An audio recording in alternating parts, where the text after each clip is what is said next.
want to welcome everybody back who was with us last night for Kabbalat Shabbat and community dinner. It was the first Kabbalat Shabbat that I have felt like was a major step towards normalcy in a long, long time. Dinner was fantastic. Davening was fantastic. It was a beautiful evening. No rain.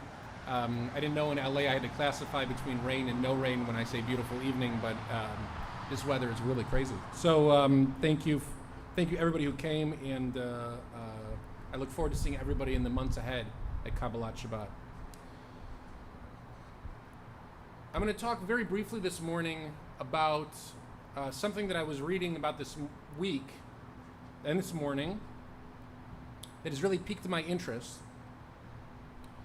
and that is that many influential, brilliant rabbis through the ages have asked the question, what is Rosh Hashanah supposed to be?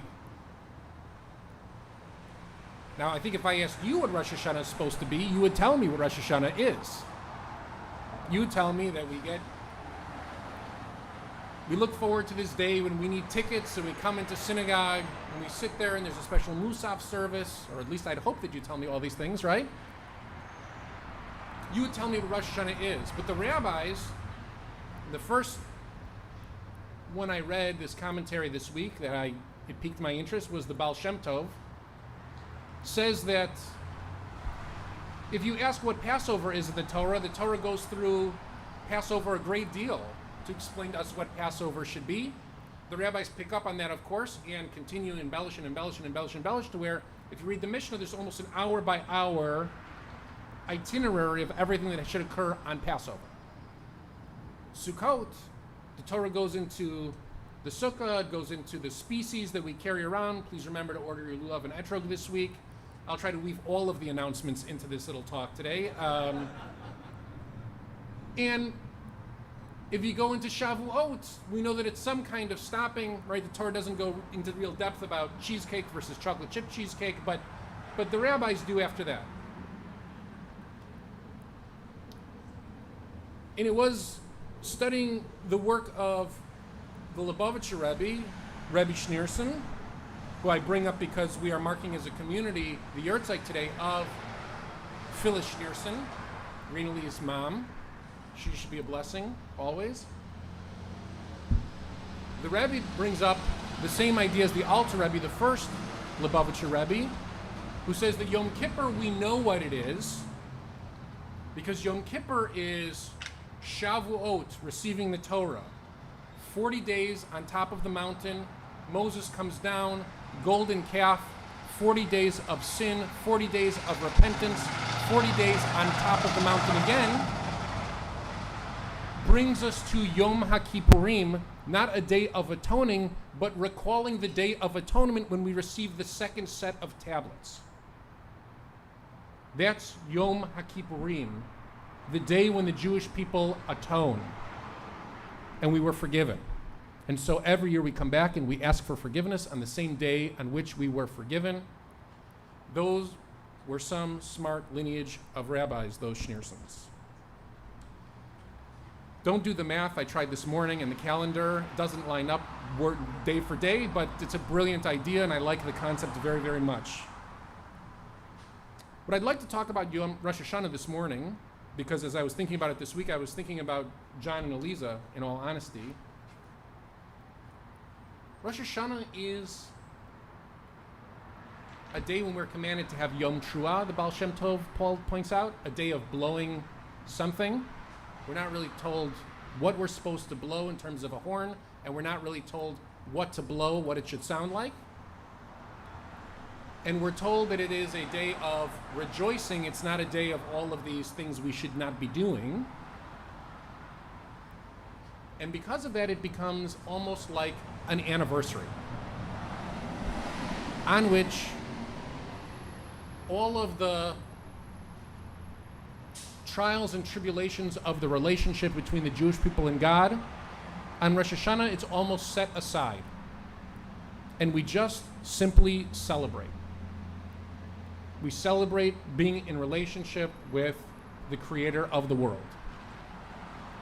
And the reason why I lean towards the idea of anniversary and not the idea of the new year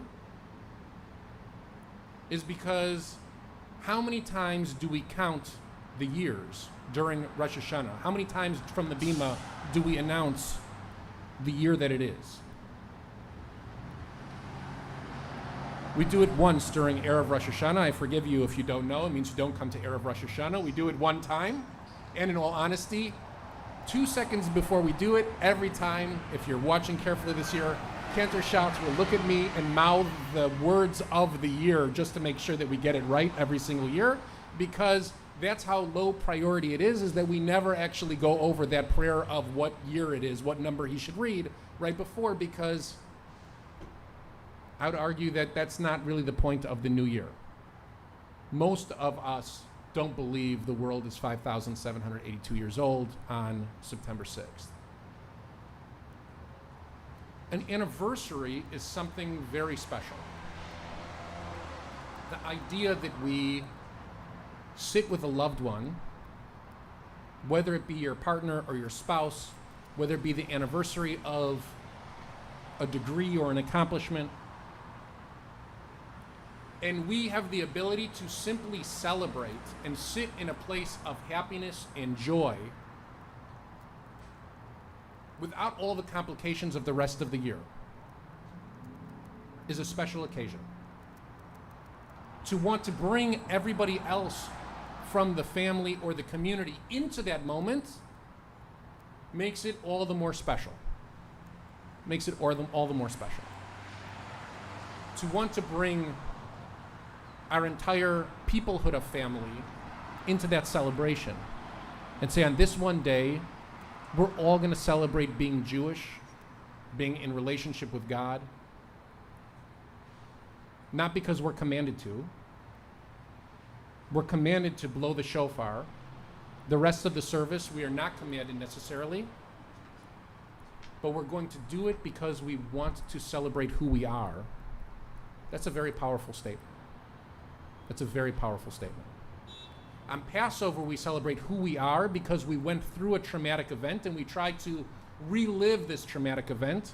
On Rosh Hashanah, we celebrate who we are because we like to have large lunches. Because we like to sit in a synagogue and listen to beautiful davening. Because we like the blast sound of the shofar. Because we enjoy Torah reading. Dare I suggest we like learning from the rabbi. And that is a model in and of itself, maybe more than any other day, of who we are because we chose those things. We chose those elements to put in the recipe of Rosh Hashanah. The Torah didn't tell us to put that in the recipe of Rosh Hashanah like it does on so many other holidays. We decided to do that, and we instinctively know, each of us, that we're supposed to leave services and go celebrate in a meal, which is the way that the Jewish people celebrates any event, right, with food. And we celebrate the anniversary of the Jewish people and God,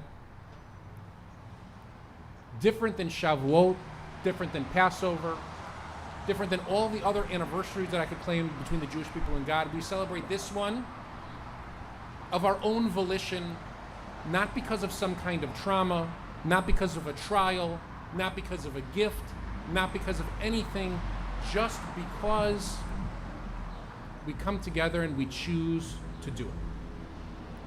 And we try to elevate it to the best that we can by involving as many of us as possible into the occasion. I want to wish Jonathan and Eliza a special Mazel Tov on their anniversary. Thank you for involving all of us in that celebration.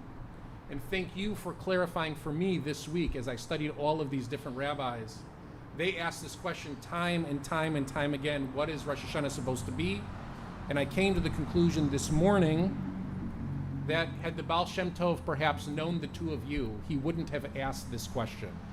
He just would have simply known Rosh Hashanah is an anniversary celebration, and as a people, as a family, we want to involve as many people as possible. We want to wish each other Mazel Tov. We want to wish each other Mazel Tov in the form of Shana Tova. Shabbat Shalom, everybody.